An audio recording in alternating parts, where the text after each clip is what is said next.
There are many great literatures called the Vedas, which are the ancient, timeless scriptures of India. And there's a Brahma Sutra, or Vedanta Sutra, which is considered to be the summary study of all Vedas in very short codes, which reveal such deep, essential truths. And one of these aphorisms is Anandamayo Bhyashat. Ananda means ecstasy, deep pleasure. Everyone's nature is to seek ecstasy, whoever we are. Whatever our caste, whatever our religion, whatever our sex, whatever our nationality, whatever our age, whatever our social status, or whatever our species.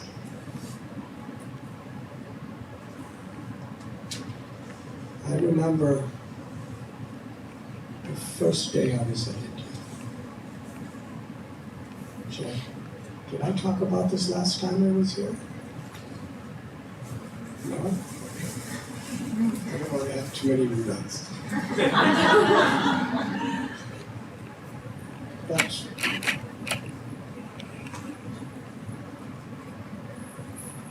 I was with a lifelong friend named Gary. We began a journey together in the suburbs of Chicago. He convinced me I must come to Europe with him. I didn't want to go. But as soon as he told me that somebody else would pay for me, I was convinced. This was in 1970. So we took a cheap flight, $65 something, to Iceland. How many of you have been to Iceland? And then it went on to Luxembourg. And the first day, our donor was robbed. So we were on our own. And ultimately, I decided to go to India.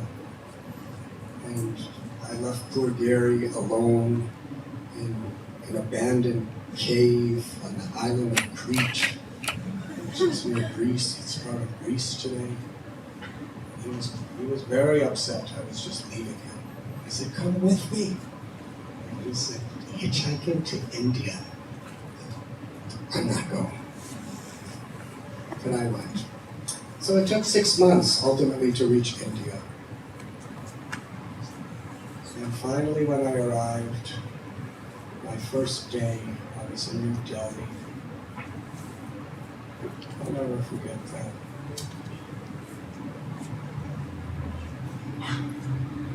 I was walking down this incredible street. It's called Chandi Chowk. Have any of you been to Old Delhi, Chandi Chowk? It's really crowded. It's a culture shock for someone from a suburb of Chicago. There was monkeys jumping around, and there was cows walking around, and there was hogs, and there was goats, and there was hundreds and thousands of human beings, and there was rickshaws, and there was ox carts, and there was all kinds of stalls right on the street selling powders and paints and incense and clothes and all kinds of really, really exotic foods.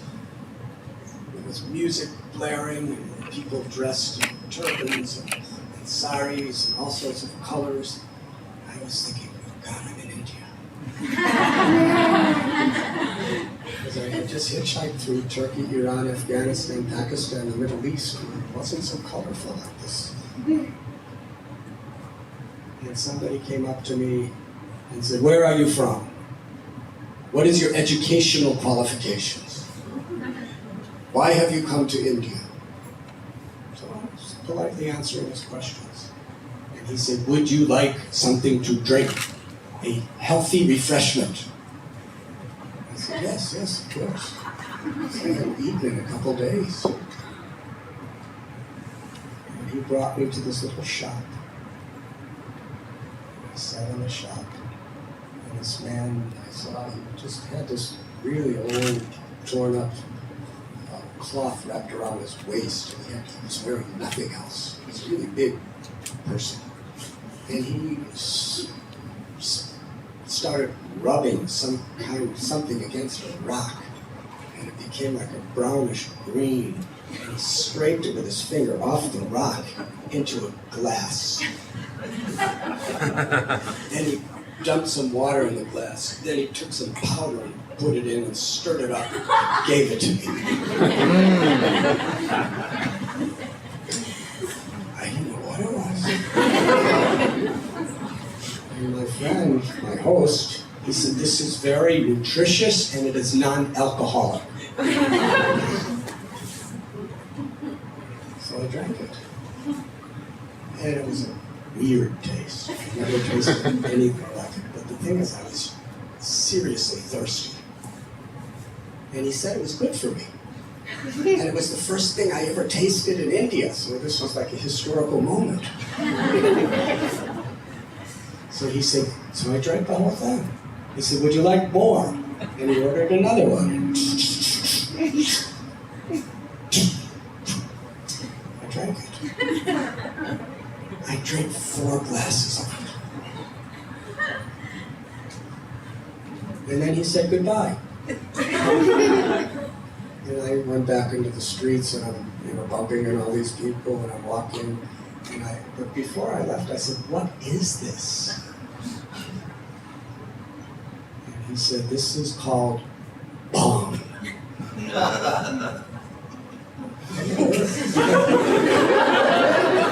I never heard the word before. Bong, it sounds quite like it would sound good. So I walked for a few minutes, and then bong. I was totally intoxicated. I didn't know that it was a resin from cannabis, a hashish and marijuana plant, in liquid form.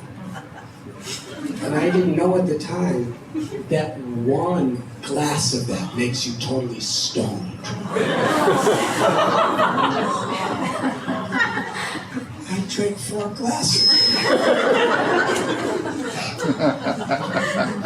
And previously, when I was in Afghanistan, I was in a den of these hashish addicts, and I vowed to never take intoxications for the rest of my life. Here I was.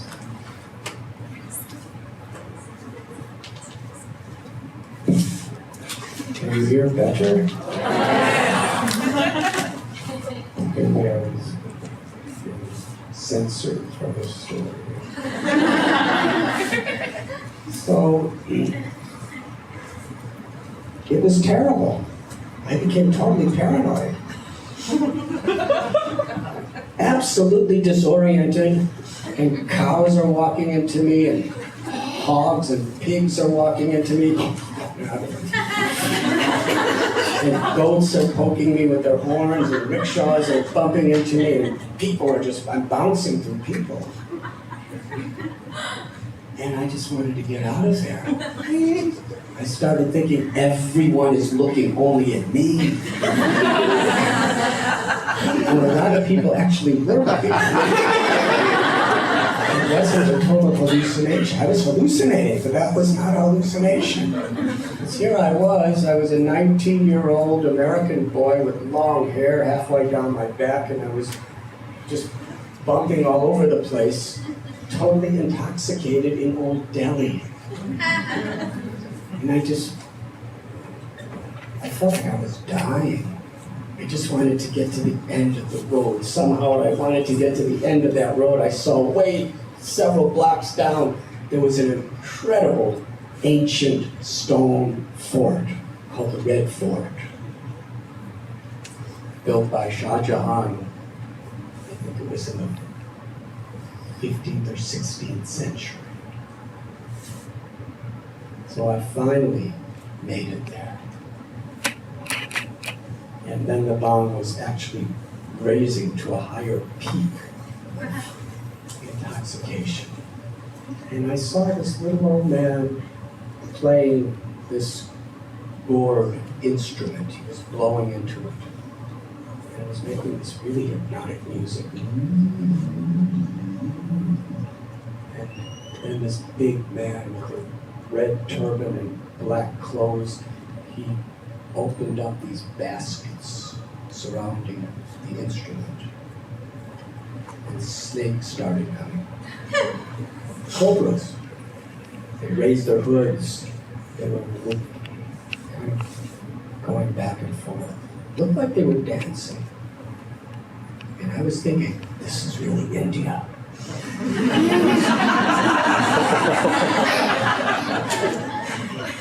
Because I wasn't only on the spiritual quest, I was also, in my own way, I was sightseeing. Even though I had no money and I had no companion, I was interested in understanding different cultures and different traditions and different lifestyles. I heard about snake charmers. Now it's for real. I'm seeing snake charmers. And then that big guy with the turban, he picked up the lid of one basket and took out this gigantic, thick serpent. And everyone kind of moved back. There was a circle of maybe 100 people watching all this. And then he came up and wrapped the serpent around me. It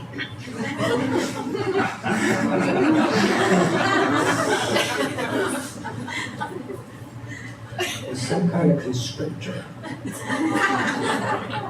But he went from my waist and he circled around my arms like this, and he circled around my neck, and his face was right in front of my face. He looked in my eyes, and his tongue was going flittering in and out, this forked tongue, and he really looked like he didn't like me. So, do you want to hear the story? I said, but I don't have any rupees. And the man just very casually said, then he will stay on you, and walked away.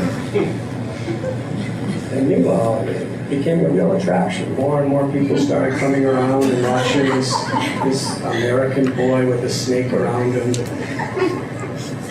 And I guess about a half hour, I remember thinking if my mother and father were to see me today, they would not survive. I didn't know if I would. Finally, some very nice old man bargained with him, gave him 10 rupees, and the man chanted a mantra.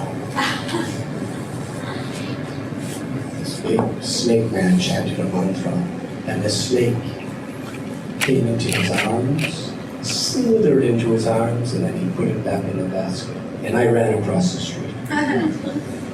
Because I didn't want to see the next act.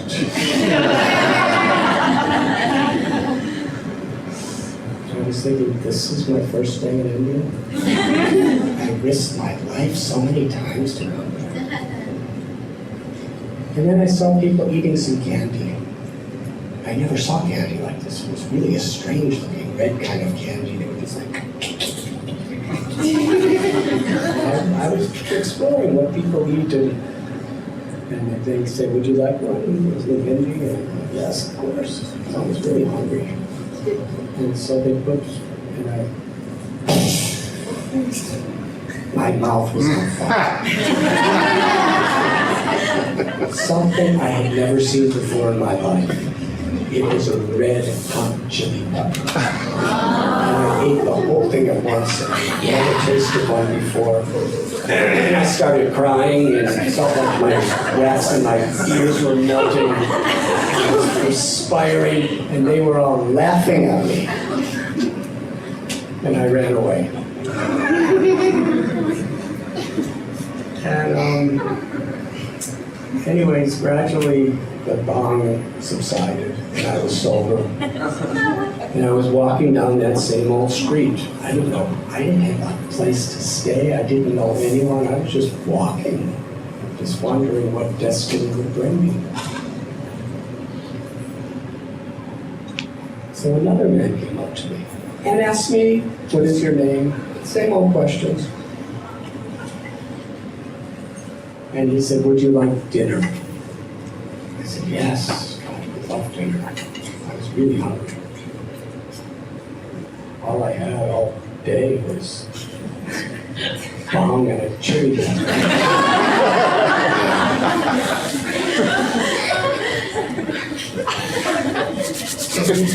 Took me to the sidewalk cafe, which was kind of, everything was like sidewalk cafe. It was just tables on the roadside. Then he ordered something, and the food came. And while I was sitting there, something very special happened. There was a cow, a beautiful white mother cow, glistening eyes. And she was with her little calf. The calf was jumping around and playing, and the mother was licking it and trying to keep it safe. It's just right in the middle of the street, in a city of about 10 million people.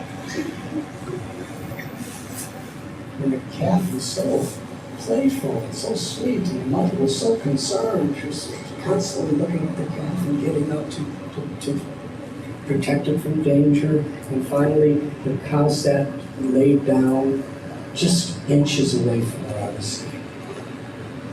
And the calf started drinking the cow's milk while she was laying, and the cow was licking the calf, and the calf was licking the cow.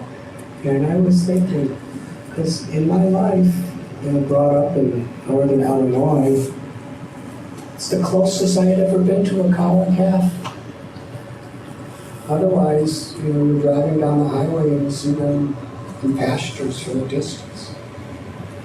And I was thinking, what a beautiful relationship of motherly love. And I was just charmed by them.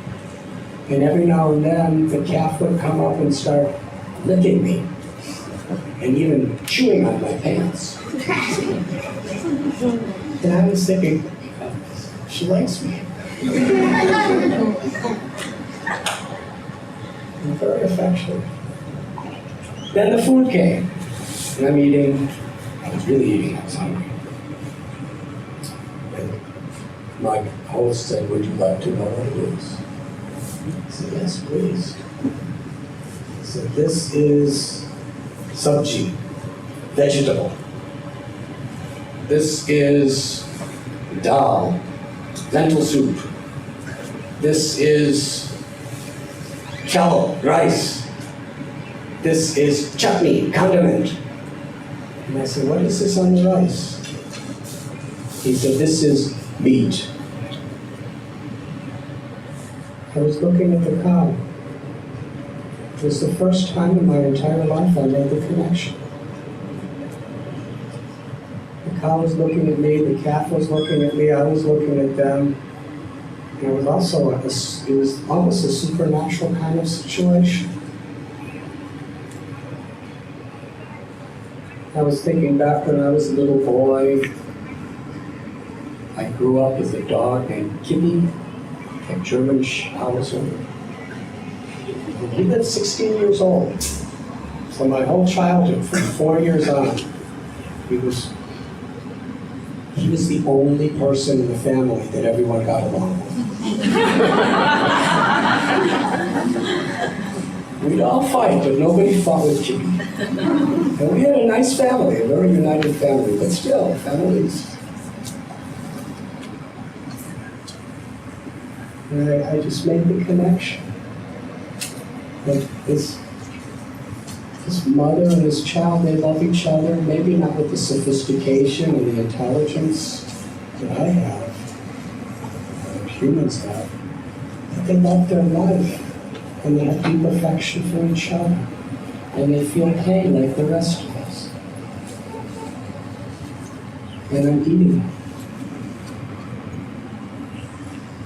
I became so affected that I started to cry. And my poor host, he didn't know what was happening. He said, Mr. Richard, is there something wrong? And I stood up, pushed my seat back, and said, I'm feeling sick, I have to go. And I walked a couple steps, and the cow moved her head over and licked my hand. And I petted the cow, and then the little calf started bouncing its nose off me and looking at me and playing with me. And I left. And walking down the street with this connection. I didn't know where I was going. And suddenly, I walked right into two people that I traveled with in the Middle East. And I saw them in Kabul, Afghanistan. And they knew me, that I never had a place to stay. So they said, would you like to stay with us? I said, sure. And they took me to the roof of an old hotel. And we slept on the roof on these little pieces of ropes wrapped around some wood. They were called beds. And that night, I'm not going to go into the details, but I had many dreams about that cow and calf. And it was on that night that I decided that I will not meet again.